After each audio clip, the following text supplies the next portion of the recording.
Ano yung June, tinatawagan mo? Si Ma'am Beth Suralbo po, hindi daw po siya makakarating. Oo. Sayang, hindi niya makikilala hindi niya alam na meron tayong bagong kasangbahay. Social na tayo, kuya. Naku. Ma'am Beth, good morning!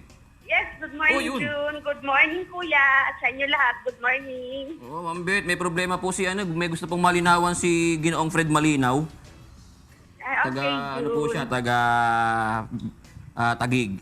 Mang Fred, good morning po. Opo, magandang umaga po sa inyong lahat dyan. Lalo na po kay Kuya Daniel. Ang itatanong ko po patungkol sa SSS ko.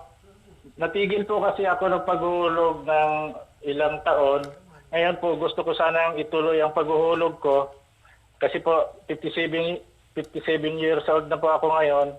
Tatanong ko lang po kung ilang months pa po ang uhulugan ko bago ako makatanggap ng pension.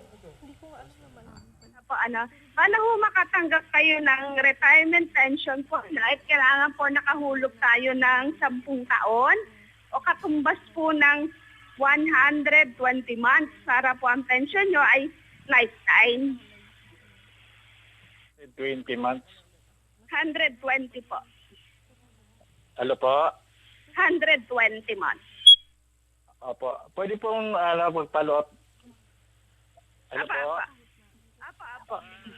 Kung halimbawa mag-self-employed ako, maghuhulog ako ulit, kailangan bang pantayan ko yung hulog nung sa kumpanya ko noon nung namasukan pa ako?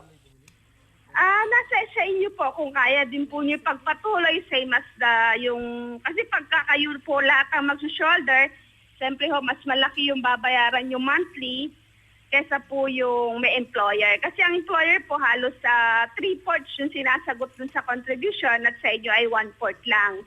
Pero mas maganda naman po ang inyong magiging pension kung mas malaki din ang inyong hulog. Opo.